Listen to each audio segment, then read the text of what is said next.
Next question करते हैं।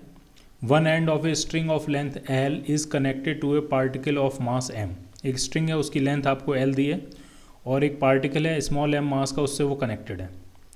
And the other, एक एंड तो स्मॉल एम मास से कनेक्टेड है, and the other to a small patch on the smooth horizontal table. Smooth horizontal table पे एक peg है कोई, मतलब एक पिन है कोई, एक एंड उससे कनेक्टेड है और दूसरा जो एंड है उस स्ट्रिंग का वो एक एम मास के पार्टिकल के साथ कनेक्टेड है। ये एम मास का पार्टिकल है और ये टेबल क्या है, स्मूथ टेबल है और ये हॉरिजॉन्टल टेबल है।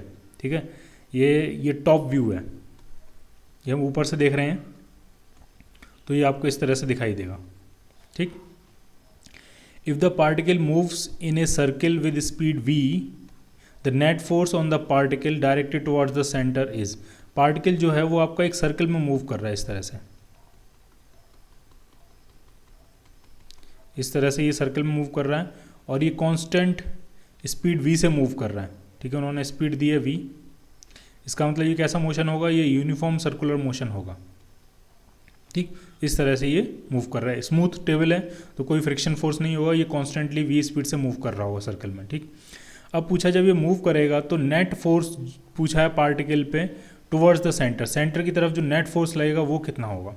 ठीक है, तो आप ये बताओ इस पर कौन कौन से फोर्स लग रहे होंगे। ठीक है, अगर मैं इसका साइड व्यू बनाऊं तो साइड व्यू कुछ इस तरह से होगा। ये मान लिया टेबल है, ये पार्टिकल है, ये पैग है और यहाँ से ये स्ट्रिंग कनेक्टेड है और ये इस तरह से सर्कल में घूम रहा होगा।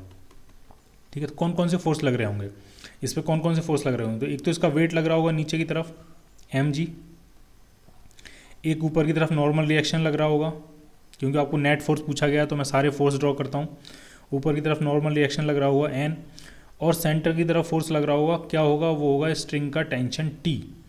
स्ट्रिंग का टेंशन T फोर्स लगेगा, सिर्फ ये 3 फोर्स लगेंगे इस पर और कोई फोर्स नहीं लगेगा। नीचे की तरफ वेट लग रहा होगा mg, ऊपर की तरफ नॉर्मल रिएक्शन लग रहा होगा और सेंटर की तरफ क्या लग रहा होगा, टेंशन। ठीक, अब होगा क्या, ये नॉर्मल रिएक्शन और ये वेट ये आपस में कैंसिल आउट हो जाएंगे जब हम नेट फोर्स की बात करेंगे। क्वेश्चन में आपसे पूछा कि net force on the particle, तो ये दोनों आपस में क्या हो जाएंगे, कैंसिल आउट हो जाएंगे। तो सिर्फ कौन सा फोर्स बचेगा, टेंशन फोर्स। तो क्या आंसर होगा इसका, ए पार्ट। ठीक, अब आप कहोगे mv² अपॉन r वाला फोर्स, जिसको हम सेंट्रीफ्यूगल या सेंट्रीपिटल फोर्स कहते हैं, तो आप ढंग से समझो इसमें होगा क्या, इसमें सिर्फ ये 3 फोर्स लगेंगे और ये जो टेंशन लग रहा है यही इसको नेसेसरी सेंट्रीपिटल एस्लेशन प्रोवाइड करेगा। फोर्स इज इक्वल टू क्या होता है, मास इनटू एस्लेशन। तो ये फोर्स लग रहा है यही क्या प्रोवाइड करेगा, सेंटर की तरफ एक एस्लेशन। उस एस्लेशन को हम क्या कहते हैं, सेंट्रीपिटल एस्लेशन। तो क्या लिखेंगे, force is equal to mass into acceleration. Clear. तो ये जो टेंशन होगा यही रियल फोर्स होगा और ये क्या प्रोवाइड करेगा इस पार्टिकल को, सेंट्रीपिटल एस्लेशन।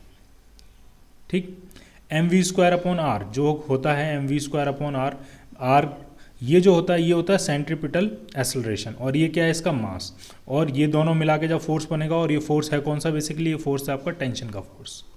ठीक, तो क्या आंसर होगा इसका, फर्स्ट पार्ट। ठीक, अब दूसरी बात, अगर आप कहोगे कि सेंट्रीफ्यूगल फोर्स बाहर की तरफ क्यों नहीं लग रहा है, जब भी कोई पार्टिकल सर्कुलर मोशन करता है तो बाहर की तरफ सेंट्रीफ्यूगल फोर्स लगता है।